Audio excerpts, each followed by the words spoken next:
Dear student, welcome to my YouTube channel. मैं आज English का पार्ट 7 लेकर के आप लोगों के बीच आ चुका हूं। प्यारे बच्चों, जैसा कि आप लगातार वीडियो को क्रम बाई क्रम तरीके से देख रहे हैं और आई होप कि ऐसे ही हमेशा देखते रहेंगे। आज हम लोग स्टार्ट करते हैं। जैसे पिछले दिन मैंने ये सीखा था कि WH फैमिली 4-5 ठो आपको बताया था मैंने, और ये WH फैमिली जो आपको बताया था उसी तरीके से किस तरीके से हमको प्रश्नवाचक शब्दों को हम लोग किस तरीके से क्रिएट कर सकते हैं, किस तरीके से बना सकते हैं, इसी सब चीज़ों के बारे में आज मैं चर्चा करता हूँ। देखिए, आज मैं कोई इंग्लिश का सेंटेंस नहीं सिखाऊंगा। आज मैं फॉर्मेट बताऊंगा कि कैसे आप अंग्रेजी के सेंटेंस को फटाफट बनाएंगे। प्यारे बच्चों, बड़े ध्यान से इन चीज़ों को समझना। तो स्टार्ट करते हैं। जैसे आपको सिंपल सेंटेंस आना चाहिए पहले।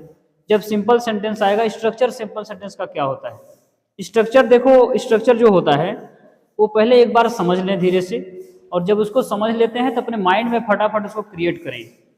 चीज़ों को बड़े ध्यान से समझना।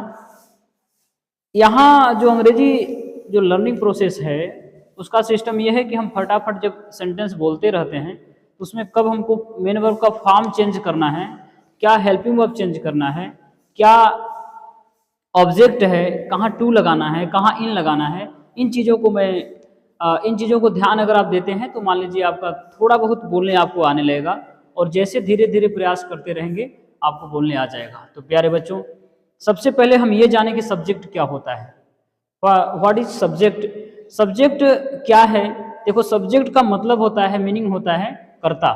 अब कर्ता का मीनिंग अगर आप समझें हिंदी में तो कर्ता का मतलब होता है जो कार्य करता है। आपको अगर कोई भी सेंटेंस मिलेगा तो उसमें पहले ये पता लगाना है कि कार्य करने वाला कौन है। जैसे मान लो हमने कहा वह खेलता है, तो वहाँ खेलने का कार्य कौन कर रहा है? यहाँ पर खेलने का कार्य कर रहा है वह। तो जब वह खेलने का कार्य कर रहा है तो आप समझ जाएंगे कि यहाँ पे कर्ता क्या है, वह है। तो इस तरीके से सब्जेक्ट को पहले पता करें। जब सब्जेक्ट पता हो जाता है तो ये पता करें कि आपका मेन वर्ब क्या है। जैसे खेलना क्या है? क्रिया है। वह खेलता है तो खेलना क्या है? क्रिया है। तो क्रिया को हम वहां से तुरंत पकड़ेंगे कि यहाँ पे हमको खेलने का अंग्रेजी लगाना है और यही हमारा मेन वर्ब है। और चीज़ों को बड़े गहराई से समझना।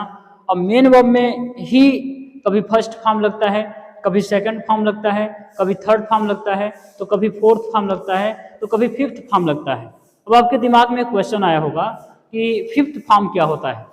जब कभी मेन वर्ब में यस या यस लग जाता है तो उसको हम लोग फिफ्थ फॉर्म बोलते हैं। तो ध्यान से समझना। अब ये मेन वर्ब जो होता है आपके सेंटेंस के मीनिंग को चेंज कर देता है। प्यारे बच्चों, तो जो सेंटेंस के मीनिंग को चेंज करता है, तो हम ध्यान से समझेंगे।